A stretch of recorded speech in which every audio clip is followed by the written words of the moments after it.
Marcos capítulo 8. Naqueles dias, havendo uma grande multidão e não tendo o que comer, Jesus chamou a si os seus discípulos e disse-lhes: Tenho compaixão da multidão, porque há já 3 dias que estão comigo e não têm que comer. Se os deixar ir em jejum para suas casas, desfalecerão no caminho, porque alguns deles vieram de longe. E os seus discípulos responderam-lhe: De onde poderá alguém satisfazê-los de pão aqui no deserto?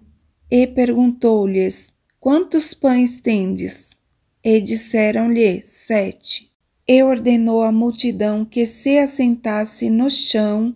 Então, tomando 7 pães e tendo dado graças, partiu-os e deu-os aos seus discípulos, para que os pusessem diante deles, e puseram-nos diante da multidão. Tinham também alguns peixinhos, e, tendo dado graças, ordenou que também lhos pusessem diante, e comeram e saciaram-se. Então, dos pedaços que sobejaram, levantaram 7 cestos. E os que comeram eram quase 4.000, e despediu-os. E, entrando logo no barco com os seus discípulos, foi para as partes de Dalmanuta. E saíram os fariseus e começaram a disputar com ele, pedindo-lhe para o tentarem um sinal do céu. E, suspirando profundamente em seu espírito, disse: Por que pede esta geração um sinal? Em verdade vos digo que a esta geração não se dará sinal algum. E, deixando-os, tornou a entrar no barco e foi para o outro lado. E eles se esqueceram de levar pão e, no barco, não tinham consigo senão um pão. E ordenou-lhes, dizendo: Olhai, guardai-vos do fermento dos fariseus e do fermento de Herodes. E arrazoavam entre si, dizendo: É porque não temos pão. E Jesus, conhecendo isto, disse-lhes: Para que arrazoais que não tendes pão? Não considerastes nem compreendestes ainda? Tendes ainda o vosso coração endurecido? Tendo olhos, não vedes? E tendo ouvidos, não ouvis? E não vos lembrais, quando partiu 5 pães entre os 5.000? Quantas cestas cheias de pedaços levantastes? Disseram-lhe: 12. E, quando partiu 7 entre os 4.000, quantos cestos cheios de pedaços levantastes? E disseram-lhe: 7. E ele lhes disse: Como não entendeis ainda? E chegou a Betsaida, onde lhe trouxeram um cego, e rogaram-lhe que o tocasse. E, tomando o cego pela mão, levou-o para fora da aldeia. Então, cuspindo-lhe nos olhos e impondo-lhe as mãos, perguntou-lhe se via alguma coisa. E, levantando ele os olhos, disse: Vejo os homens, mas os vejo como árvores que andam. Depois disto, tornou a pôr-lhe as mãos sobre os olhos e fez olhar para cima. Então ele ficou restaurado e viu cada homem claramente.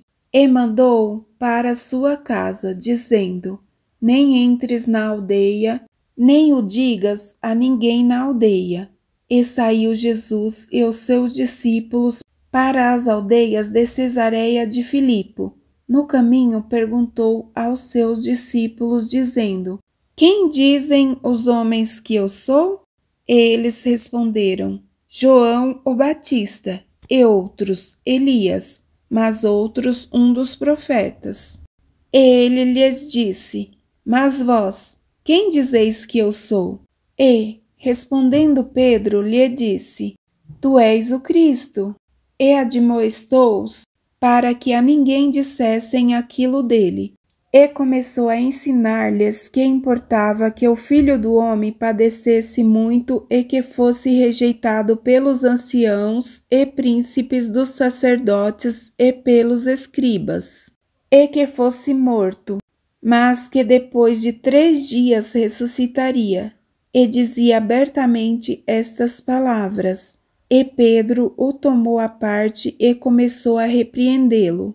Mas ele, virando-se e olhando para os seus discípulos, repreendeu a Pedro, dizendo: Retira-te de diante de mim, Satanás, porque não compreendes as coisas que são de Deus, mas as que são dos homens. E chamando a si a multidão com os seus discípulos, disse-lhes: Se alguém quiser vir após mim, negue-se a si mesmo. Tome a sua cruz e siga-me, porque qualquer que quiser salvar a sua vida, perdê-la-á. Mas qualquer que perder a sua vida por amor de mim e do Evangelho, esse a salvará. Pois, que aproveitaria ao homem ganhar todo o mundo e perder a sua alma? Ou, que daria o homem pelo resgate da sua alma? Porquanto, qualquer que entre esta geração adúltera e pecadora se envergonhar de mim e das minhas palavras, também o Filho do Homem se envergonhará dele quando vier na glória de seu Pai, com os santos anjos.